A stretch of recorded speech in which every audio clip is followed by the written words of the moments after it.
भाया। आजा मीता, ले भाया, ये भी ले, मिठाई लीजिए छोरा भाई। हाँ चल मीता, आज गृह प्रवेश है ना थारो।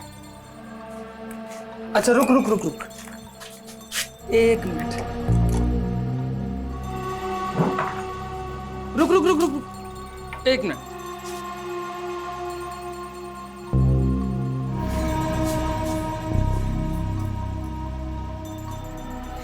चल आजा।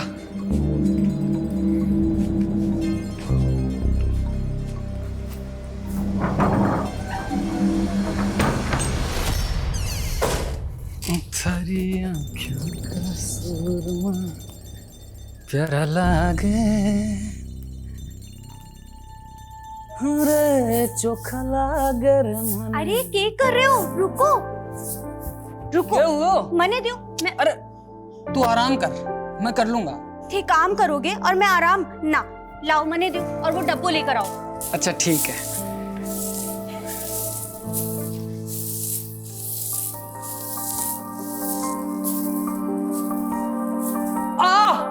कहीं हुई हो? लग गई।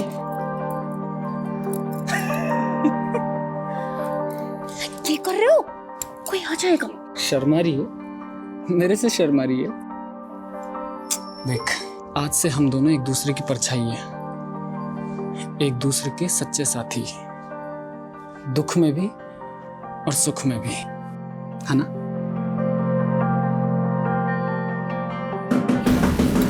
कोई आ गया। कौन है? हमारे को मालूम है आप लोग नाराज हो हमारे से, पर इसमें हमारी कोई गलती नहीं है। मैंने तो बस प्रीति की मदद की, सरपंच जी के छोरे अंकुर के साथ भागने में। वे दोनों ब्याह करना चाहते थे एक दूसरे से। अरे झूठ मत बोल सुबोध, तू मेरी छोरी को बेला फुसला के ले गया था और जब उसे तेरी नियत का पता चला ना तो वापस आ गई। नहीं नहीं, ये सही नहीं है।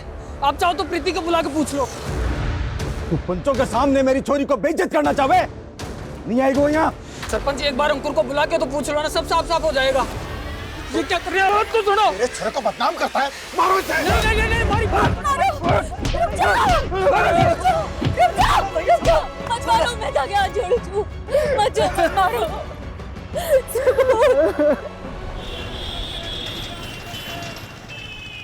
रेनू, तुम्हारी भाग्य रेखा देखी मैंने, पक्का कोई लॉटरी लगने वाली है। कुछ भी अनशन मत बोला। अरे पाग, अंडशन नहीं बोल रहा हूँ, सच बता रहा हूँ। एक सेकंड दो, ये देखो, ये जो रेखा है ना, इसमें साफ लिखा है कि तुम्हारी वे बहुत तेज चल रहा है। हीरो समझते अपने आप को? कौन है भाई आप? बताओ तुझे कौन हूं मैं? क्या कर रहे हैं? क्यों? शादी मुझसे कर रही हो, मजे इसके साथ कर रही हो। शादी? क्या बोल रहा है रेनू ये? शादी मंगेतर है मेरी, अगर इसके आसपास भी दिखा ना तो तोड़ दूंगा। चल भाग जा, भाग जा। चल घर ड्रॉप कर देता हूं, चल ऑटो। इसमें रोने की क्या बात है रेनू? सही तो कहा आकाश ने, तेरा होने वाला पति है वो। अगर तुझे इस तरह से सड़क पर किसी के साथ हंसते बोलते देखेगा तो गुस्सा तो आएगा उसे। पापा आप उसकी साइड ले रहे हैं? मैं किसी की साइड नहीं ले रहा हूं, मैं हकीकत की बात कर रहा हूं। और अब तू ये ऐसे छोटी छोटी बातों पे आंसू बहाना बंद कर। तू तो शादी करके चली जाएगी, तेरे बाद मुझे रागनी के लिए भी तो लड़का देखना है। पापा लेकिन उसने तेरा दुखड़े सुनने का वक्त नहीं है मेरे पास। अब जैसा आकाश कहे वैसा ही कर तू, मेरे पर शिकायत नहीं आनी चाहिए। हाँ, और सुन, अभी फोन कर आकाश को और माफी मांग अभी।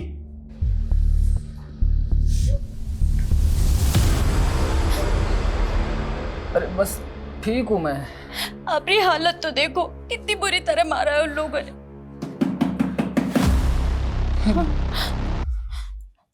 मैं नहीं नहीं नहीं, मत जाऊं।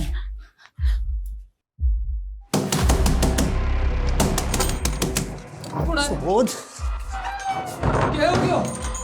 अरे भाग यहाँ से। अरे क्यों? गांव वाले आ रहे हैं तुझे मारने के लिए। क्या बात कर रहे हो ज्ञान? अरे सरपंच और प्रीति के घर वालों से तूने दुश्मनी मोल ले ली है और ये किस चोरी से ब्याह करके ले आया तू?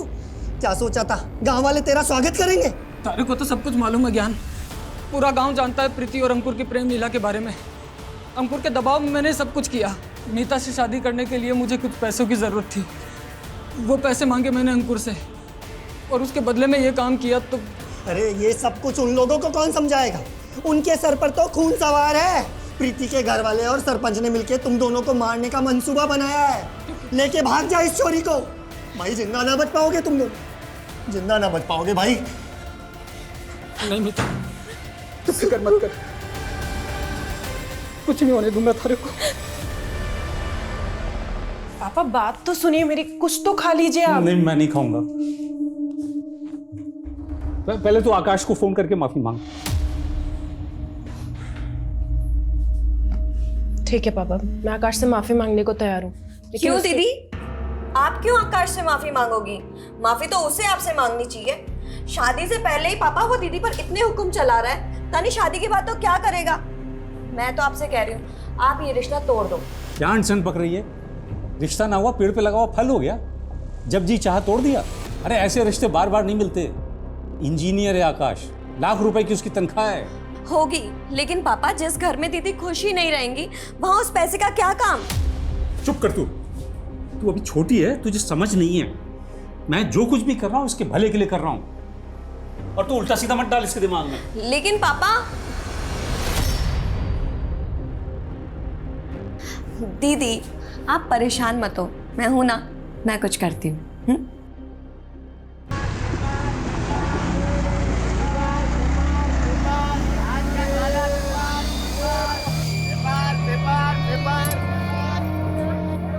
लो भैया, क्या देख रही है? गांव से बहुत दूर है हम, कोई नहीं आएगा। चल एक काम कर, तू यहाँ बैठ, मैं टिकट लेकर आता हूँ। हाँ, ये फोन में पैसे भी भरवा लाना। ठीक है, तू बैठ, मैं आता हूँ। हाँ,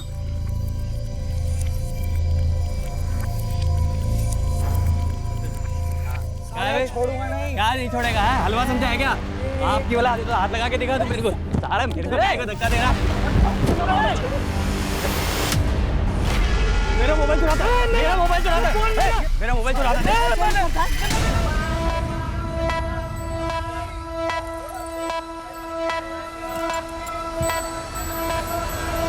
साहब मैं चोर नहीं हूँ साहब, वो दोनों गुंडों ने मारे को फंसा दिया साहब। झूठ मत बोल, सबने देखा था तुझे। तेरे पास दो मोबाइल थे। अब उन दोनों में से एक तो मेरा फोन था, एक मेरी बीवी का फोन था साहब। सब हुआ क्या था कि मैं जा रहा था और उन दोनों में से एक बंदा मेरे से टकराया और मेरे गिर गया साहब, मेरा फोन भी गिर गया।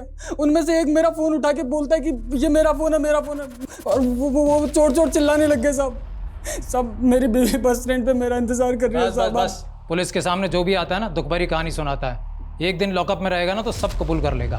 बंद करो इसको लॉकअप में। साहब मैं सच कह रहा हूँ साहब, मैं कुछ झूठ नहीं बोल रहा साहब, मैं चोर नहीं हूँ साहब। अभी साहब, आप जिसको ढूंढ रही हैं उनको तो मैंने दिल्ली की बस में चढ़ते हुए देखा है। क्या? हाँ, आइए आपको दिखाते हैं कौन सी बस में चढ़े। आइए पास में आइए।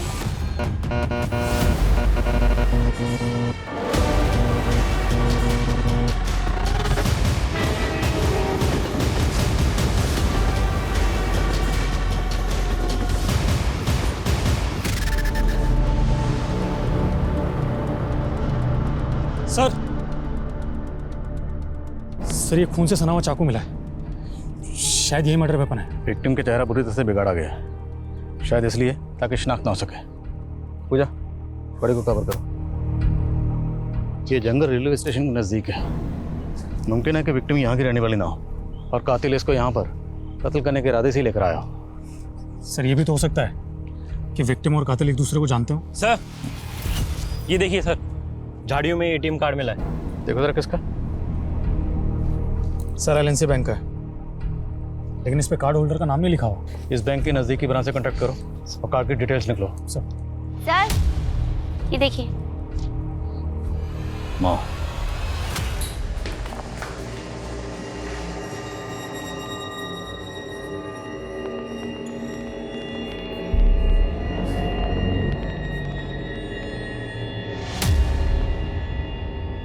अच्छी लग रही हो। सॉरी हाँ, कुछ ज़्यादा ही हो गया, मुझे पता है। लेकिन तुम भी मुझसे बहुत बहस करती हो।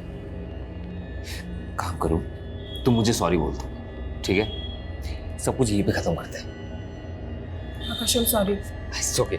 आगे से ना, लेकिन मैं तुमसे शादी नहीं कर सकती। मैं किसी और से प्यार करती हूँ।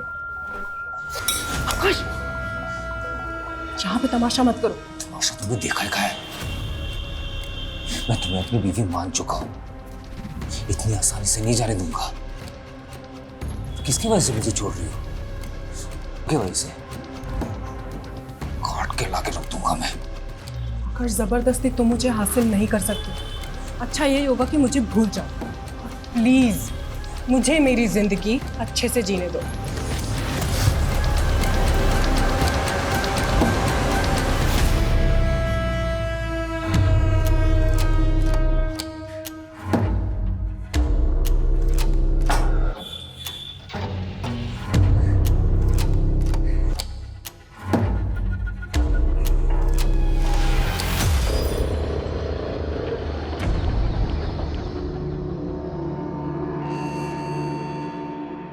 अब आप पूछे इनसे, इनको कितनी बार मैंने कहा कि चोर मैं नहीं, वो लोग हैं, मगर सर इसके पास 2 फ़ोन थे तो कन्फ्यूज़न हुई।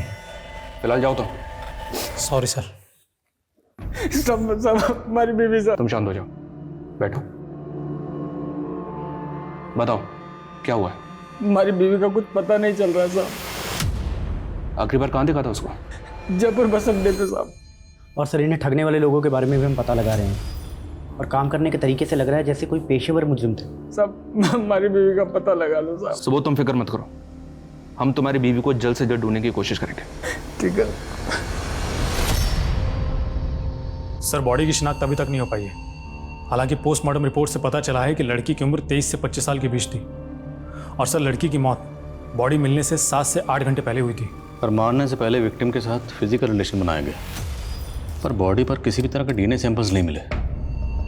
शायद प्रोटेक्शन यूज़ किया होगा। और सर बॉडी में नींद की गोलियां भारी मात्रा में मिली हैं। सर हो सकता है कातिल का ये प्लान रहा हो, पहले नशे की गोलियां देकर लड़की को बेहोश किया, फिर उसके साथ फिजिकल हुआ और फिर उसको मार दिया।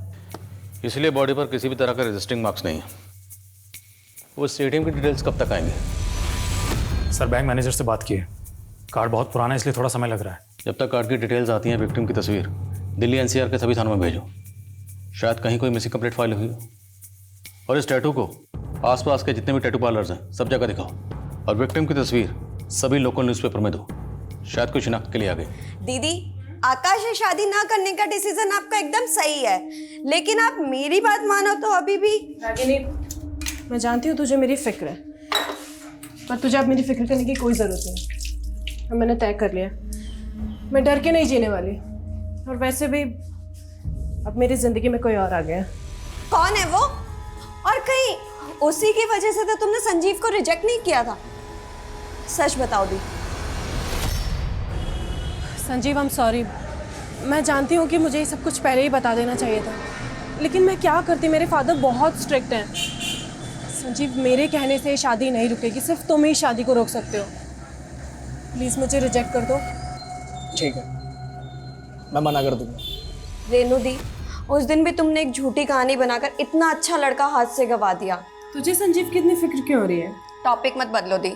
ये बताओ, कोई लड़का है भी या नहीं, या फिर तुम इस बार भी कोई झूठी कहानी बना रही हो? दी, बताओ ना कौन है वो? सही वक्त आने पर सब बता दूंगी। सर जो एटीएम कार्ड हमें जंगल में मिला था, बैंक मैनेजर का कहना है कि वो एटीएम कार्ड झारखंड के भभुआ के रहने वाले एक आदमी का है। सर हो सकता है वो औरत भी झारखंड की हो। मुमकिन है। तो एक काम करो, तुम झारखंड के लिए निकलो, मैं झारखंड पुलिस को इन्फॉर्म करता हूँ।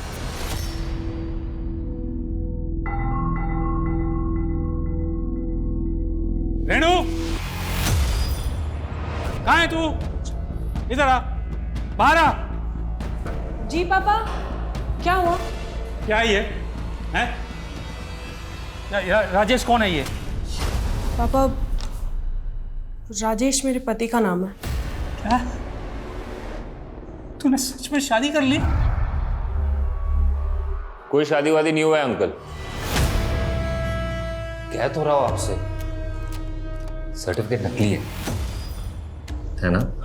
नहीं नहीं पापा, ये सर्टिफिकेट एकदम सच है, मेरी वाकई में शादी हो गई है। क्या क्या है ये? अंकल आप दुखी मत हो, देखो आप शादी की तैयारी करो, मैं हूं ना, इसे तो मैं संभाल लूंगा। तो जैसे गुंडे से कभी शादी नहीं करूंगी। निकल जा मेरे घर से बाहर, निकल जा बाहर जा। अंकल तेरी शादी आकाश से ही होगी।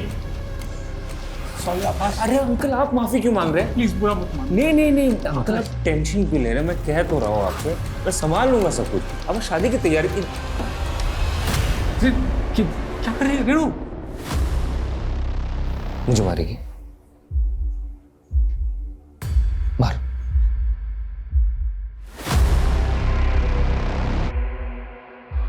मार।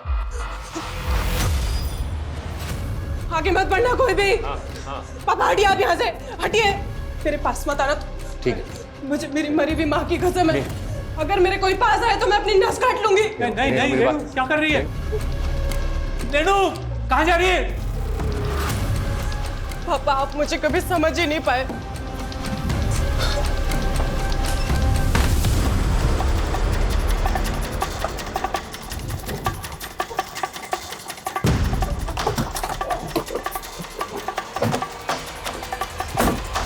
मुजाहिद आपका ही नाम है? जी साहब, हमारा एटीएम कार्ड चोरी हो गया था साहब।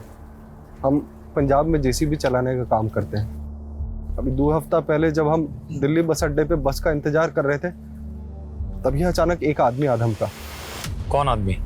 साहब हम बस का राह देख रहे थे, तो आदमी हमसे आकर बोला कि हम भी झारखंड जाने वाले हैं। साहब वो हमसे बतियाने लगा, हमें बाथरूम जाना था, तो वो हमसे कहने लगा कि हम संभाल लेंगे तुम्हारा सामान। हमने भरोसा कर लिया साहब उस पर और लौट गए। जब वहाँ लौट कर वापस आए तो ना तो वो आदमी वहाँ पर था, ना हमारा सामान। और उसी बैग में तुम्हारा एटीएम कार्ड भी था? अरे एटीएम कार्ड का साहब, हमारा पर्स, हमारा मोबाइल, पैसा, कपड़ा लत्ता सब कुछ उसी में था। मुझे तुम्हारा फोन भी चोरी हुआ था ना? जी साहब। उसका IMEI नंबर है तुम्हारे पास?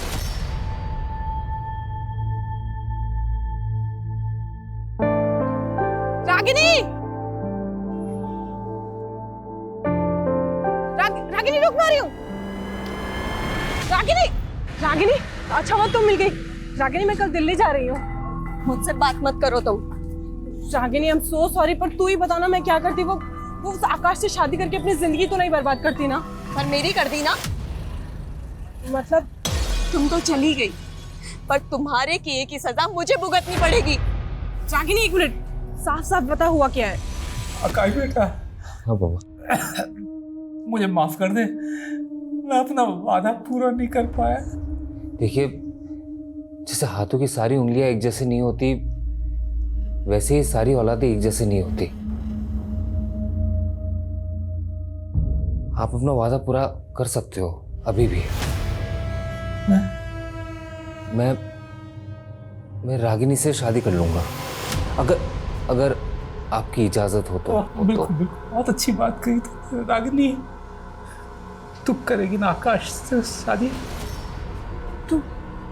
तू आकाश से शादी करेगी? ये सब तुम्हारी वजह से हो रहा है। रागिनी मेरी बात तो सुन।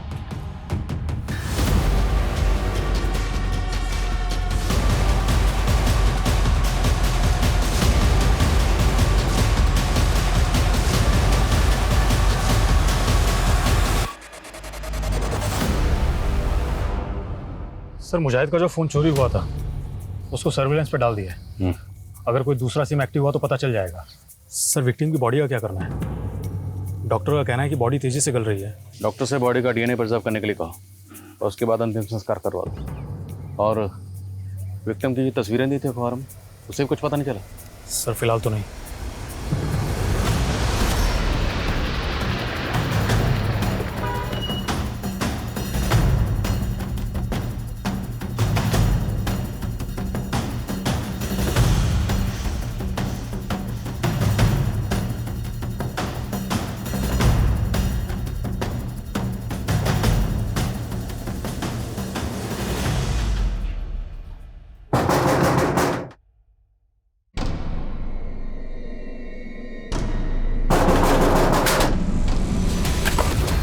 लड़कियों के चक्कर में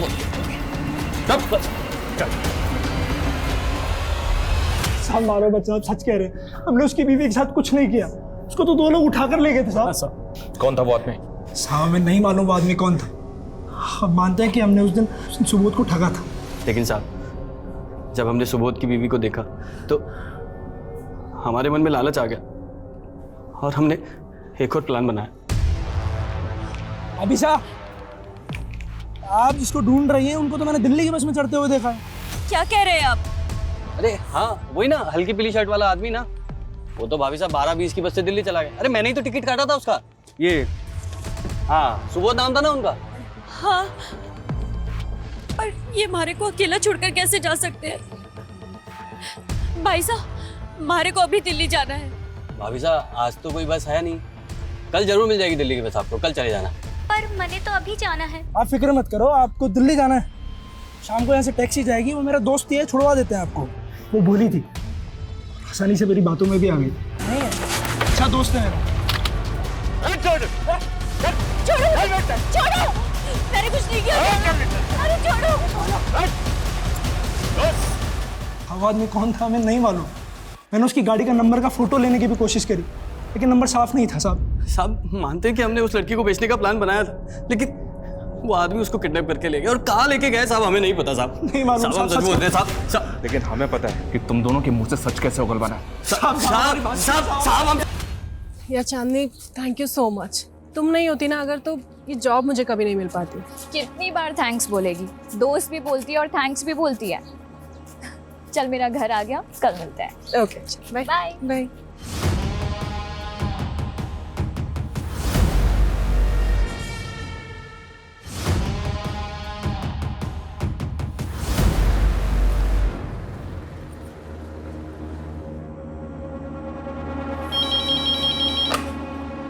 हेलो हेलो पापा, मैं रेनू।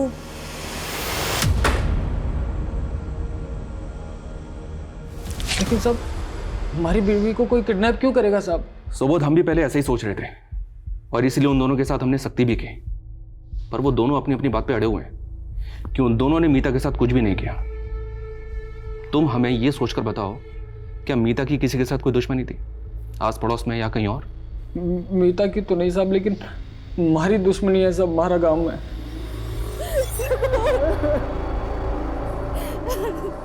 वो लोग मार देते साहब हमारे को जान से। तो तुम्हें लगता है कि प्रीति के फादर विजय और गांव का सरपंच मीता को अगवा कर सकते हैं? धोखा और दुश्मनी इंसान आसानी से नहीं भूलता साहब। कहीं उन लोगों ने हमारी मीता को। तुम चिंता मत करो, फिलहाल तुम घर जाओ, जैसे ही कुछ पता चलेगा हम तुम्हें बता देंगे। ठीक है साहब। शर्मा, इस सुबोध के गांव जाकर हमें इंक्वायरी करनी होगी। हो सकता है कि वहां से मीता के बारे में हमें कोई पुख्ता लीड मिले। साहब इंसान को पहचानने में मौत खा गया मैं। वो आकाश जिसे मैंने अपने बच्चों से ज्यादा माना, कातिल निकला। पापा पुलिस ढूंढ रही है उसे, और अच्छा ही हुआ कि रेनू दीदी हम सबको छोड़कर चली गई, वरना उनकी जिंदगी तो बर्बाद हो जाती।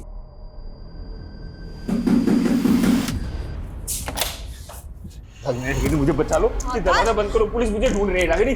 दरवाजा बंद करो, निकलो यहाँ से। रागिनी मैं कह तो रहा हूँ, पुलिस मुझे ढूंढ रही है। आकाश निकलो यहाँ से। क्या बकवास कर रही हो? तुम मेरी होने वाली बीवी हो। मेरा तुमसे कोई रिश्ता नहीं है, चलो निकलो यहाँ से। निकलो। वो ठीक करिए, तुम्हारा उससे अब कोई रिश्ता नहीं है। तेरा भी पढ़ निकला है क्या? छोड़ो पापा को, आकाश छोड़ो। मैं इस घर से नहीं जाऊंगा। मैं भी देखता हूँ कौन मुझे तो इस घर में नहीं रखता। मैं भी देखता हूँ कौन निकालता है। जा यहाँ मत रुक, नहीं नहीं रह सकता। निकलो यहाँ से, वरना जान से मार डालूंगी। निकलो यहाँ से। छोड़ूंगा नहीं तुझे।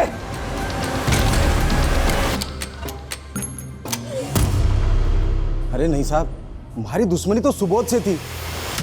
मीता को अगवा करके मेरे को क्या मिलेगा? साहब जरूर किसी ने आपके कान भरे हैं।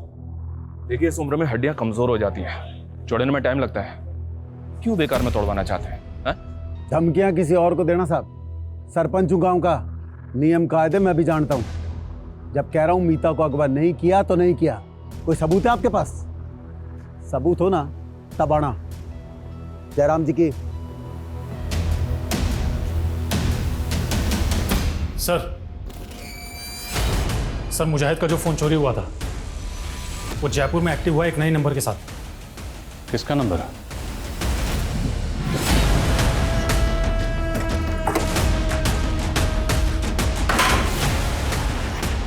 शुभम।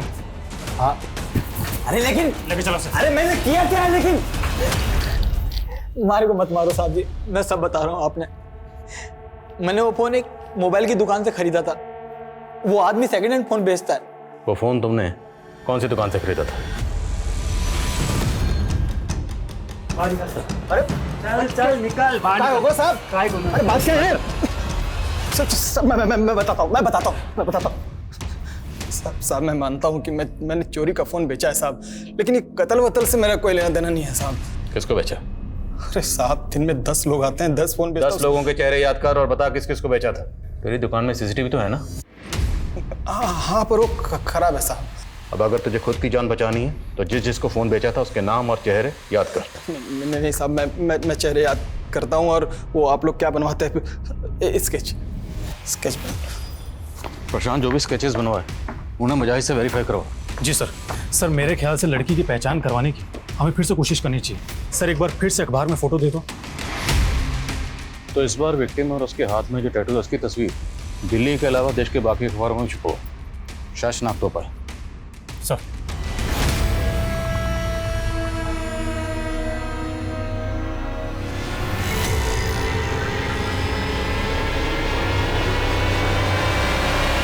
सर प्रशांत के बनाए स्केचेस में से एक स्केच को मुजाहिद ने आइडेंटिफाई कर लिया है। ये रहा वो स्केच और इसे उठा लिया है। मैं मानता हूं कि मैंने मुजाहिद का सामान और उसका फ़ोन चुराया था साहब, पर वो सारा सामान मैंने प्रशांत को बेच दिया था साहब। तुमने जो मुजाहिद का सामान चुराया था उसमें मुजाहिद का एटीएम कार्ड भी था, और वो एटीएम कार्ड हमें एक लड़की की डेड बॉडी के पास मिला। वहाँ कैसे पहुँचा? मतलब तुमने पहले उस लड़की का मर्डर किया, सामान प्रशांत को भेजा, और वो एटीएम कार्ड तू गलती से वहीं भूल गया, है ना? साहब ये सच नहीं है साहब, मैं कोई खूनी नहीं हूँ साहब। मारे को तो ये चोरी भी मजबूरी में करनी पड़ी थी साहब। एक हफ्ते पहले मारे को भी वहीं पर लूटा था किसी ने, उसी जगह पर। हमारे पास तो जयपुर आने का भी पैसा नहीं था साहब, और मजबूरी में मारे को भी वही जुल्म करना पड़ा जो हमारे साथ हुआ था।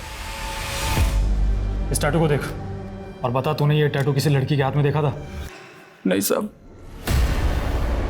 अगर ये सबूत सच बोल रहा तो हमें इस केस को रीलुक करना पड़ेगा। हमसे कहीं ना कहीं कोई ना कोई चूक तो हुई है। सर सुबोध का स्टेटमेंट वेरीफाई करने के लिए मैंने प्रशांत को पुलिस स्टेशन बुलाया था, लेकिन उसका फ़ोन बंद आ रहा है। सर प्रशांत का घर और दुकान दोनों जगह चेक किया, दोनों जगह ताले लगे हुए हैं। खबरियों को काम पे लगाओ, लेकिन ढूंढो इस प्रशांत को। जी सर। इस प्रशांत ने भागकर कम से कम इतना तो साबित कर दिया कि इसका इस केस से कोई ना कोई ताल्लुक तो है। सर खबरियों ने पता लगाया कि मीता को जीबी रोड के एक ब्रोथल में बेचा गया। वो ब्रोथल मुन्नी नाम की एक औरत चलाती है। उसने बताया कि 5 महीने पहले मीता एक अपने कस्टमर के साथ भाग गई थी। एक काम करो, लोकल पुलिस की मदद से मीता की सर्चिंग शुरू करो। मैं तब तक उसके पति सुबोध को इन्फॉर्म करता हूँ। Okay sir.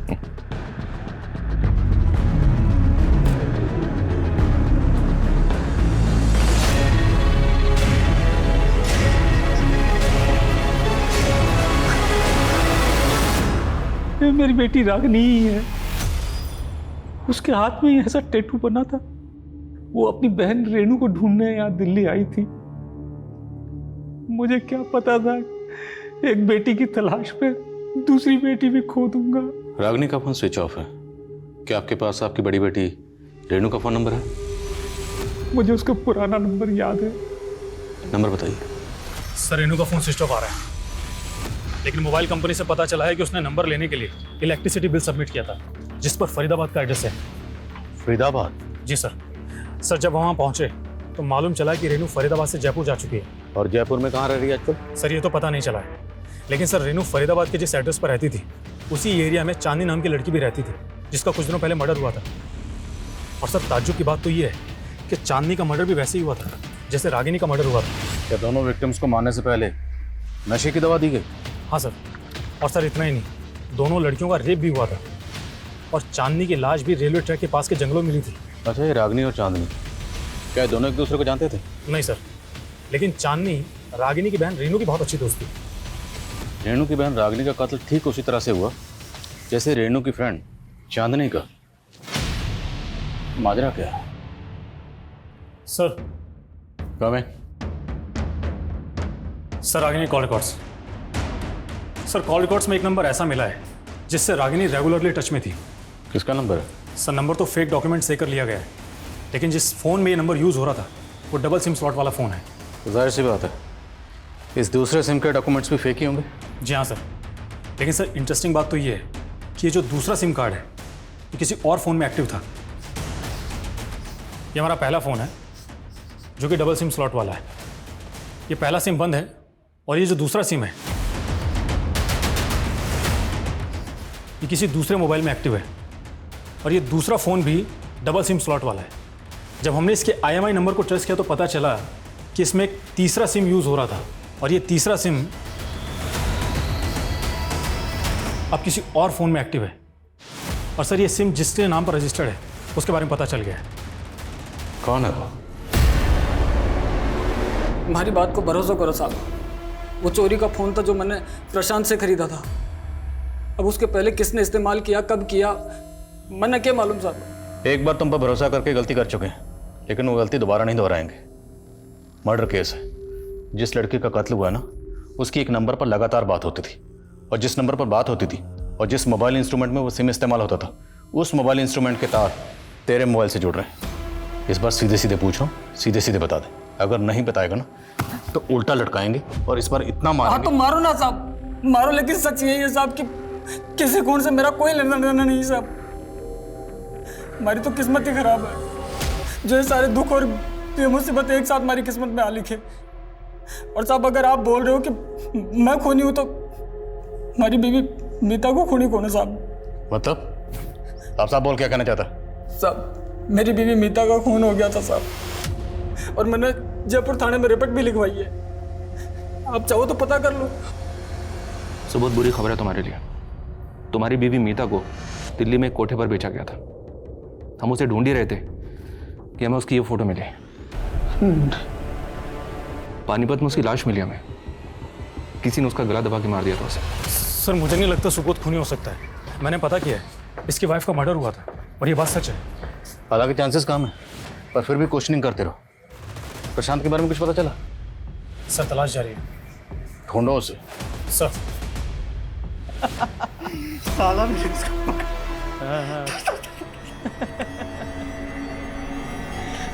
साले दादा वर्दी देखते पक गया होगा। साला पैंट क्या बात है।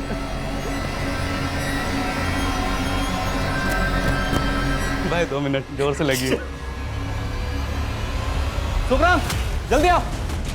खुद को मारने की कोशिश की इसने। एम्बुलेंस बुलाओ जल्दी।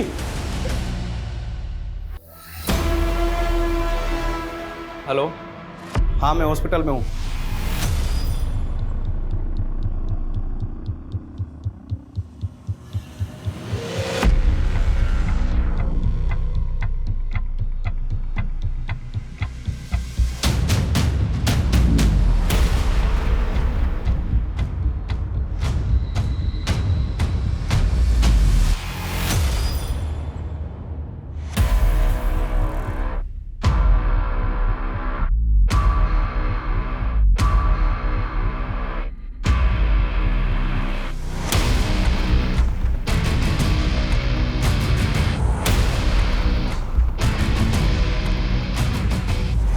सर, इस सुबोध को तो हम निर्दोष समझ रहे थे, ये तो बड़ा ही शातिर निकला।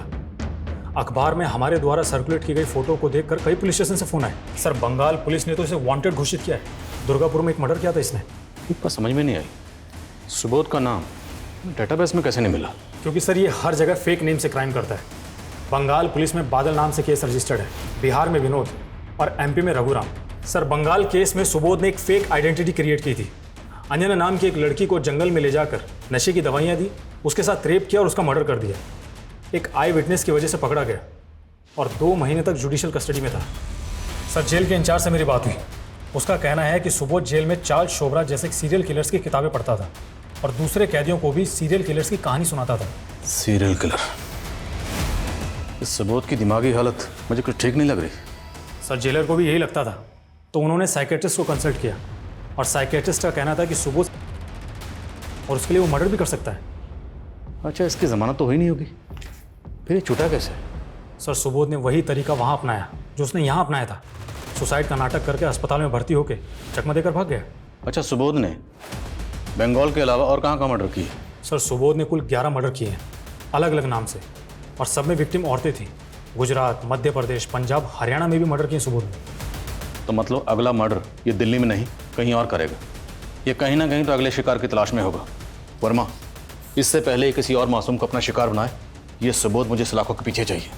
सर हेलो,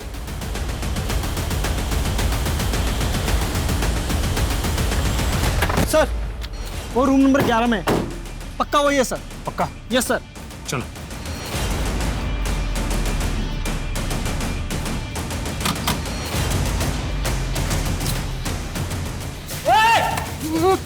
सुबोध, बहुत घुमा लिया तूने हमें, अब पुलिस स्टेशन चलने का समय आ गया। लेके चलो इसे। खूब दौड़ाया ना आप लोगों को, लेकिन अब और परेशान नहीं करूंगा, बता दूंगा सब कुछ। हमारी मीता, जिसको उन कमीनों ने धंधे पर बैठा दिया था, आपको तो पता ही चला होगा ना? पता है हमें। हमारी बीवी मीता अपने किसी कस्टमर के साथ भाग गई थी। अरे वो कस्टमर में ही तो था, पहले भगा के ले गया उसे और मार दिया। फिर क्यों मारा मीता को? मैली हो गई थी ना साहब। मीता की मौत के बाद मानो मन नया जन्म मिल गया हो। सालों तक लोगों ने सताया हमारे को, पर अब हमारी बारी थी। रेणु कहाँ? यहीं दिल्ली के त्रिनगर में शादी की थी उससे मैंने। और रेणु की बहन रागिनी, उसे क्यों मारा? रेणु के साथ उसे मार्केट में देखा था मैंने। रागिनी बड़ी पसंद आई थी मैंने, लेकिन रागिनी से पहले रेणु की सहेली चांदनी से मिला मैं। उसके खूब मजे लिए मैंने, फिर मार दिया उसे। और बाद में मुझे पता चला कि रेणु रागिनी को बार बार फोन करती थी, और वहीं से रागिनी का नंबर चुराया मैंने, और फिर रेणु से मिलने के बहाने उसे दिल्ली बुला लिया। बस बस आया। यहाँ पर किस लिए? यहीं से जाना पड़ेगा, वो पूरा घूम के जाएंगे तो टाइम लग जाएगा ना।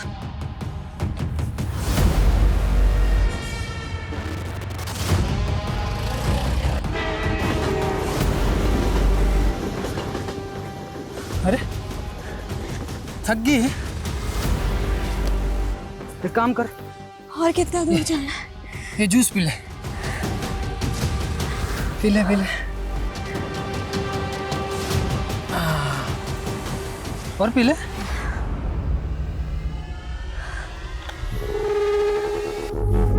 चलो।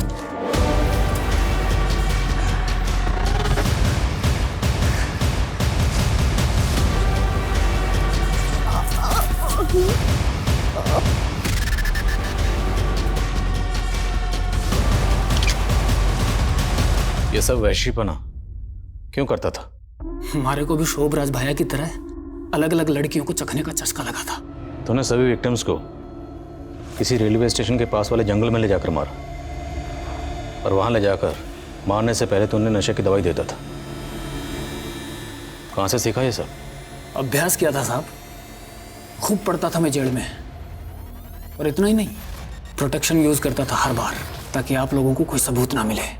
सोचा था कि शोभराज भाई का रिकॉर्ड तोड़ दूंगा।